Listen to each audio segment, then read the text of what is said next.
Look at a photo of yourself as a baby. That face is yours. Those eyes are yours. But that moment, you have no memory of it. None. You lived an entire life before the age of 3. Learned to walk, learned to speak, recognized your mother's face before you could say her name. And you can't remember a single second of any of it.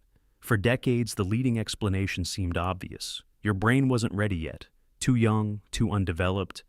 But then, a lab put babies inside a brain scanner. And what they found didn't just challenge that theory, it opened a door no one expected. What happened to those years isn't what you think. Try it right now. Go as far back as you can. Your earliest memory, what is it? A birthday? A fall? A face in a doorway? Most people land somewhere around 3 or 4 years old. Everything before that, not blurry, not faded, just blank. Sigmund Freud was the first to give it a name. In 1905, he called it infantile amnesia. He believed the memories were there, but locked away on purpose, buried because they were too emotionally charged to keep. He was wrong about the reason, but the question was real. You spent your most important years learning faster than you ever will again, and your brain kept none of the footage. Here's what doesn't add up. Babies learn more in their first 2 years than at any other point in life. You learned faces, voices, gravity, language, trust. If the brain was recording nothing, how did you learn any of it? In 2025, a team at Yale did something no one had managed before.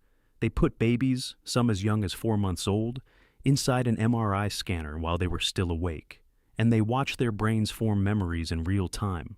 When a baby looked at a new image, a region deep inside the brain lit up, the hippocampus, the same structure adults use to encode and store memories.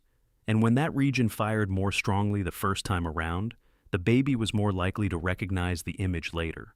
The babies were encoding real experiences, not by reflex, not vaguely. The same way your brain is doing it right now, reading this sentence. Your brain wasn't too young. It was recording everything. So, if the memories were made, something had to bury them. And it did. Your own brain. In your first years, millions of new neurons were flooding into the hippocampus, the exact structure where your memories were being kept. Every single one of them was landing on top of what was already there. In 2014, a team in Toronto tested what that flood does to memory. They gave adult mice running wheels and drugs that boosted neuron production. The mice got healthier brains and worse memories. The old memories destabilized, overwritten by the rush of new connections being wired in on top of them. Now picture that in a baby's brain, where the flood never stops. Every new neuron is a construction worker tearing up the floor while the old building is still standing. The wiring that was building your future was demolishing your past at the same time. But neurogenesis wasn't working alone. There was a second process running underneath it, and this one cut even deeper. By the time you were 2 years old, your brain had roughly double the synaptic connections of an adult brain. Billions of links between neurons, far more than you would ever need. Then your brain did something ruthless. It started cutting. It's called synaptic pruning. Around 40% of those connections, gone. Not because they were broken, because they weren't being used enough.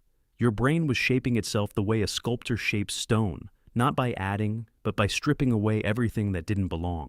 Every cut made the remaining pathways faster, sharper, more efficient. But your earliest memories were woven into some of those connections, and when the wires were pulled, the memories went with them. Collateral damage in a renovation you never agreed to. The thing is, that renovation is the reason you can think, the reason you can hold a conversation, plan tomorrow, recognize a face across a room. Your brain didn't just lose your memories, it traded them. So biology took your first years, but not everyone loses the same amount. In New Zealand, researchers asked adults from different cultural backgrounds to describe their earliest memory. The Maori, whose culture is built on oral tradition, on stories passed down and retold across generations, reported first memories from around 2.5 years old, a full year earlier than most Westerners. Same species, same brain. Different conversations around the dinner table, whether your family talked about yesterday, whether they asked you what you remembered, whether they built stories around the small, forgettable moments of your life. That shaped when your memory begins. Biology drew the line, culture moved it. But the biggest question isn't when your memory starts. It's whether the memories before that line are really gone or just unreachable. In 2018, a team at the Hospital for Sick Children in Toronto tried something remarkable. They tagged the exact neurons that fired when infant mice formed a specific memory. Weeks later, long after the mice had forgotten, they activated those same neurons with a pulse of light. The memories came back, not partial, not vague. The mice responded as though they had never forgotten. 90 days later, the longest the team tested, same result. The memory hadn't been erased. It had been buried under layers of new growth, but the trace was still there. The lead researcher behind the Yale baby study put it this way. His team is now exploring what he called a radical, almost science fiction possibility, that some form of those infant memories might persist into adulthood, locked inside us, even though we can't reach them. In mice, the answer was yes. In humans, no one knows yet. But the process that buried those memories, the neurons flooding in, the connections being cut, is the same process that built the brain you're using right now to wonder where they went. That's the trade your brain made before you were old enough to have a say in it. Forget, so you can grow. Lose the past, so the future has somewhere to live. Look at that photo one more time. You were there, you felt things, your brain recorded them, and then it made a choice. Grow or remember. It chose to grow. It tore up the old roads to build faster ones. Cut the wiring so the rest could run sharper. Became the mind you have now, at the cost of the one you started with.